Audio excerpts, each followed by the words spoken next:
Hey guys what's up. आज एक छोटी सी वीडियो बना रहा हूँ मैं and this video is pretty much about what I am gonna be doing in 2024 so that I can you know like the financial year 2024 to 2025 so that I can make better decisions about my money and how I will scale whatever cap I have. तो currently अगर मैं जो share करता हूँ अपनी trades वो around 90 lakhs या 80 to 90 lakhs पे जो भी ट्रेड्स शेयर करता हूँ, जो भी प्रॉफिट होता है वो मैं विड्रॉ करता हूँ. About 50% of that money is like about उसमें उस अकाउंट में अराउंड 42 या 43 का लैक्स का प्रॉफिट चल रहा है. और उस अकाउंट मतलब कॉर्पोरेट अकाउंट में शिफ्ट करने से पहले टोटल ट्रेडिंग प्रॉफिट जो उस पर्टिकुलर मनी का था वो अराउंड 15-20 लाख रुपए था. तो it's setting on a let's say 55 lakh के बेस पे वो बैठा है अभी. बाकी का पैसा जो है वो कैप है. ठीक है, तो प्रॉफिट पे 55 बैठा है टोटल वो पैसा. Now let's leave that aside and एक अपने पास अपन एज्यूम कर लेते हैं कि अपने पास 1 CR का कैप है जिस पे अपन वैसे ही ट्रेड कर रहे हैं. ठीक है, और अपन जो अब मैं बताऊंगा कि मैं बाकी एक्सटेंड कैसे कर रहा हूँ कैप. तो देखो मैंने क्या किया कि मैं दो अकाउंट बना रहा हूँ, एक अपने नाम पे एक मेरे भाई के नाम पे. दीज आर पर्सनल अकाउंट्स जो जैनम में बनेंगे और उन पे NBFC फंडिंग लूँगा मैं, है ना. यानी कि वो एक लोन होता है. ठीक है, तो वो लोन मैं कैसे प्रोसेस करने वाला हूँ कि जैसे दिस इज़ माई प्लान, है ना. ये मेरा प्लान है कि मैं कैसे मुझे 1 CR से I have to end up trading at least bare minimum 2 CR by the end of the year. ठीक है, मैं प्रॉफिट लॉस की बात नहीं कर रहा. मेरे पास है कैप इन्फ्यूज़ करने के लिए. Now I have to systematically infuse this capital into the game, है ना. तो तो मैं क्या बता रहा था कि अगर मुझे सिस्टमैटिकली इन्फ्यूज़ करना है कैप तो मैं कैसे करने वाला हूँ. तो जैसे मैं पहले स्टार्ट कैसे करने वाला हूँ कि मैंने एक अकाउंट बना दिया. उसमें उसमें मैंने 10 लाख रुपए डालने हैं और मैंने फिर 10 लाख से उसमें ट्रेडिंग चालू करनी है. जो 10 लाख पे जो एक्स्ट्रा स्विंग्स होंगे ना वो मुझे हैंडल करने में कोई प्रॉब्लम नहीं होगी. ठीक है, क्योंकि उतना मैं हैंडल कर सकता हूँ. 10 लाख पे ज़्यादा से ज़्यादा क्या होगा, 20-30 हज़ार रुपये के ऊपर नीचे स्विंग्स होंगे, राइट. तो उस पर मुझे इतना फ़र्क नहीं पड़ेगा. ठीक है, वहाँ से मैंने एक 10 भी नहीं, आई वुड से मैं इवन ईजिली 15 lakhs पे भी स्विंग दे सकता हूँ टू बी ऑनेस्ट. बट मैं अराउंड 10 to 15 lakhs पे ना स्विंग्स देखने लगूंगा. ठीक है, मतलब मैं उतने से उतना कैपिटल डाल के बेस ट्रेड करने लगूंगा.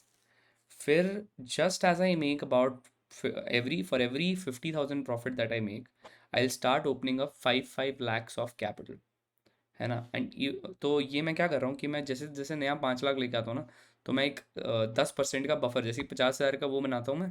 तो 4.5 लाख रुपए और ऐड करके उसको पूरा 5 लाख कर दूंगा. तो जैसे मानो मैंने 15 लाख डाले थे, 15 से 15.5 हुआ कैपिटल, तो मैंने 4.5 लाख और डाल दिया और उसको 20 लाख कैप कर दिया. तो अब मैं 20 लाख पे ट्रेड करने चालू कर दूंगा. या फिर ज़रूरी नहीं कि मैं डे वन से ही 20 लाख पर ट्रेड करना चालू कर दूँ. मैं शायद 17.5 से ट्रेड करना चालू कर दूंगा और फिर नेक्स्ट डे मैं 20 से ट्रेड करना चालू कर दूंगा. वो मैं रिदम जो है वो अपनी धीरे धीरे धीरे करके एस्केलेट करूँगा. 15 से डायरेक्ट 20 पे भी नहीं जाऊँगा मैं. 15 से मैं पहले 16 पे, 16 से 17, 17 से 18, बट मैं वन वन डे के इंटरवल्स पे धीरे धीरे करके चेंज करूँगा. ठीक है, बिकॉज मुझे स्लोली स्लोली इंक्रीज़ करना है. मुझे एकदम ड्रास्टिक कोई भी चेंज नहीं चाहिए. क्योंकि क्या है, मैं 15 से 20 में ड्रास्टिक चेंज तो कर दूंगा और शायद नेक्स्ट डे प्रॉफिट भी हो जाएगा उसमें. पर फिर मुझे क्या होगा कि अगर मान लो 20 लाख पे 3% का प्रॉफिट हो गया, 60 हज़ार आ गए, तो फिर मैं चाहूँगा कि मैं नेक्स्ट 4.5 लाख डाल के उसको 25 करूँ. और फिर शायद 25 लाख में आने के बाद फिर 3% का लॉस हो जाए तो 75,000 उड़ जाए. तो मैं वहाँ पे स्टक हो जाऊँगा. इससे अच्छा मैं क्या है 17 पे जाऊँ, 17 से 18 पे, 19 पे, 20 पे. जैसे ही मैं 20 लाख टच कर लूँ और फिर उस 20 लाख पे और 50 हज़ार का प्रॉफिट हो जाए, है ना, तो मैं नेक्स्ट 25 lakhs पे पुश करूँगा. बट यहाँ पे अब क्वेश्चन क्या आता है कि यार इसमें एक प्रॉब्लम है. अगर 10% से ऊपर का तेरा DD आया तो तू अपने वापस बेस कैप को इनक्रोच करने लगेगा उस नए कैप पे भी. तो हाँ, ये एक प्रॉब्लम है, राइट. तो इसको कैसे मैं वो करने वाला हूँ कि 25 लाख तक तो मुझे M2M स्विंग्स का वैसे भी इतना फ़र्क नहीं पड़ेगा, राइट. उधर तक तो मैं प्योर प्योर बस बफर जनरेट कर रहा हूँ, है ना. तो अगर मान लो 25 लाख पे जाने के बाद मेरे पास 10% से ज़्यादा का DD आ जाता है तो मैं अपना बेस कैप बदलूंगा नहीं, मैं उसको 25 लाख ही रखूँगा.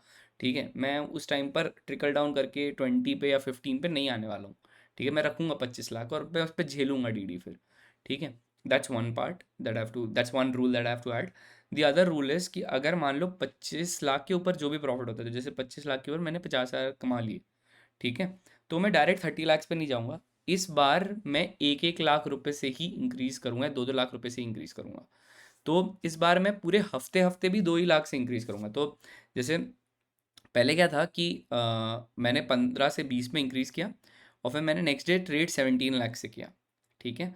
बट मान लो 17 लाख पे थोड़ा बहुत लॉस हो गया तो भी कोई फ़र्क नहीं पड़ता, मैं फिर भी नेक्स्ट डे 18 लाख से ट्रेड करूँगा, ठीक है। मुझे खाली वो स्विंग्स के साथ अपने आप को रियलिस्टिकली जोड़ना है, ठीक है। और ये जितने भी मैं चेंजेस कर रहा हूँ, ये चेंजेस जो विद इन लाइक 15 to 20 के बीच में जो चेंजेस हो रहे हैं, पर डे के बेसिस पे मैं कैप इंक्रीज कर रहा हूँ। और जो 15 to 25 जो मैं एकदम से, मतलब 15 to 20 जो मैं एकदम से 4.5 लाख का इन्फ्यूजन कर रहा हूँ, वो मैं कर रहा हूँ वीकली बेसिस पे। तो इससे क्या होता है, मेरे पास एक रिदम सेट है कि मेरे पास एक सेट ऑफ रूल्स हैं मेरा कैप इंक्रीज करने के लिए, और इस पूरे चीज़ को मैं डॉक्यूमेंट करूँगा। और जैसे ही मैं 25L पे पहुँच जाऊँगा ऑन माई फर्स्ट अकाउंट, तो मैं एक नया अकाउंट क्रिएट करके उधर भी 10-15 लाख से ट्रेडिंग चालू कर दूंगा।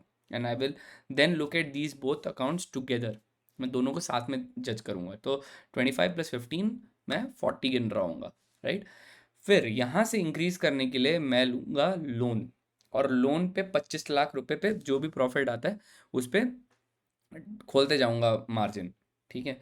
अब यहाँ पे कुछ लोग बोलेंगे यार तुम लोन लेके क्यों ट्रेड कर रहे हो, या तुम एनबीएफसी लेवरेज क्यों ले रहे हो। इट्स बिकॉज मेरे पास हैं वो पैसे, it's just that my money is being used better in a better place, in another place. और जो पूरा मैं रिस्क ले रहा हूँ वो कंट्रोल्ड है, ठीक है। तो ये 50 लाख रुपए अगर मान लो मैं 25 पे 25 डबल भी 2x लेवरेज भी ले लेता हूँ, 25 के डिपॉजिट पे 2x लेवरेज ले लेता हूँ, तो वहाँ पे मेरे को 50 तक का स्केल मिल जाएगा, राइट, 50 लाख का। और सेकंड अकाउंट पे भी 50 लाख का स्केल मिल जाएगा, तो दोनों का मिला के 1 करोड़ का स्केल मिल रहा है मुझे। इन दोनों को मिला करके भी जो 1 करोड़ का स्केल मिल रहा है ना, it's still under my control. उन पे जो, मतलब basically I have this money just in case, मतलब I have a draw down on this money, I have the money to substitute it, ठीक है। The other thing is I be taking lesser risk in terms of percentage on both these accounts, ठीक है। तो I be taking what do you say, like I'll be doing a little better position sizing on these accounts. I won't be, हलक तक नहीं लूँगा मैं, margin use नहीं करूँगा। तो अगर मैंने कैप भी 18 लाख का सेल किया है, यूज़ किया है ना, तो उस टाइम पर एक्चुअल यूज़ जो होगा वो 16-16.5 लाख ही हो रहा होगा। वो एक मेरा एक मेट्रिक है कि मैं कैसे अपना वैर और ये सब एडजस्ट करता हूँ, तो उसके हिसाब से मैं कर रहा हूँ। तो जैसे मैं, जब मैं जिस दिन मैं बोल रहा हूँ ना कि मैं 18 लाख यूज़ कर रहा हूँ, तो बेसिकली मेरा वैर उस दिन 18 का 30% कटा होगा, जिसमें मतलब 6 लाख का वैर होगा। मतलब अगर सर्किट लग गया तो 6 लाख रुपए लॉस हो सकता है। तो मैं 30% वैर के हिसाब से अपने आप को जज करता हूँ कभी भी, ठीक है। तो अगर मैं 18 लाख की मतलब ये ट्रेड करने के लिए खोला है, तो हो सकता है कि 16.5 लाख ही मार्जिन यूज़ हो रहा हो, पर और अकाउंट में शायद 25 लाख पड़े हों, मैंने 18 लाख सेट किया हुआ एल्गो में, लेकिन यूज़ हो रहा हो मार्जिन सिर्फ 16.5 लाख।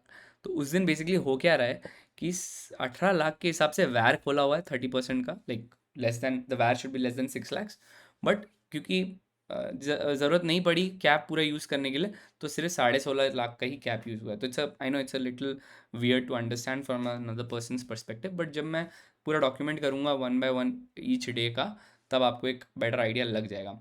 आई थिंक मेरा जो अकाउंट है ट्रेडिंग के लिए कल या परसों में खुल जाएगा, तो मैं फिर स्टार्ट कर दूंगा, and then I be documenting it daily on this channel. I try to at least, Twitter पे तो मैं डेली डाल ही दूंगा। तो दैट इज़ वन थिंग, है ना। और इसमें पूरा एल्गो एग्जीक्यूशन होगा, ज़ीरो मैनुअल ट्रेड्स रहने वाले हैं, ठीक है। तो वो मैं अपने तरफ से इंश्योर कर लूँगा। बाकी हाँ, so I think that's pretty much it. I'll keep you guys updated. I'll see you guys in the next video, and till then, bye bye.